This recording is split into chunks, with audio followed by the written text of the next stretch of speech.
We live here, so we have a first-hand view of the devastating effects of criminal activity in the country. But according to OAS officials, other Caribbean countries are suffering the same, if not worse, consequences due to crime. That's why officials of the Pan American Development Foundation launched the Resistance and Prevention Program in conjunction with the Royal Bahamas Police Force.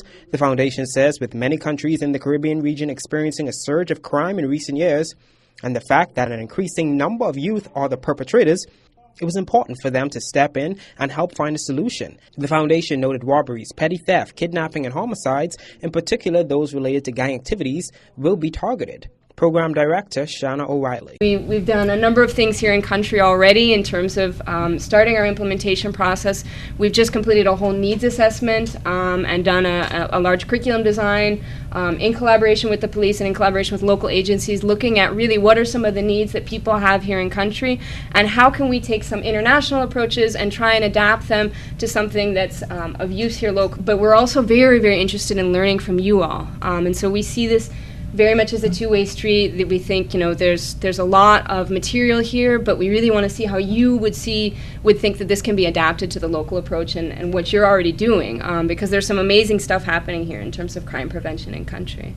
The program seeks to enhance prevention efforts in the Bahamas and the Caribbean at large. The 5-day facilitator accreditation workshop being held at the Police Training College seeks to prepare 20 participants to eventually lead week-long courses on crime prevention. The participants included police officers directly involved in the Urban Renewal Program and Defense Force officers. Commandant of the Police Training College Superintendent Stephen Adderley admitted that the workshop is timely. It makes no sense that we work in isolation, but that we assist the community to devise strategies themselves. And once we have the participation of the community, the program has a lasting effect. We've had a heightened awareness on the youth-on-youth crime. If you look at the statistics, you'll see that there's been some marked increase. In fact, if you look at some of the murders, most of the persons who are being charged with murders are very young persons. And so any program that assists us in dealing with these youth issues, we are truly grateful.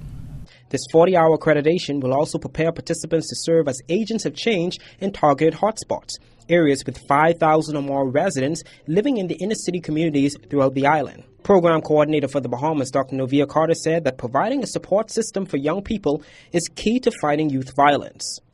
This is a very exciting time for us at the Pan American Development Foundation as well as with the Royal Bahamas Police Force, simply because we're now looking at what steps we can take to help a lot of these marginalized young persons who aren't connected to families, persons who aren't connected to schools, who aren't connected to their communities. And what we're trying to do is develop programs so that people could look at police officers not only as friends but as mentors.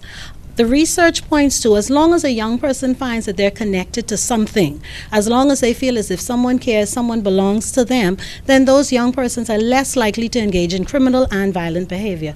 And so that's our whole push. We're going to develop strong programs, strong community initiatives that are geared towards making sure all young persons throughout the Commonwealth feel connected. The workshop will end on Friday and is projected to move on to Trinidad and Tobago and Guyana.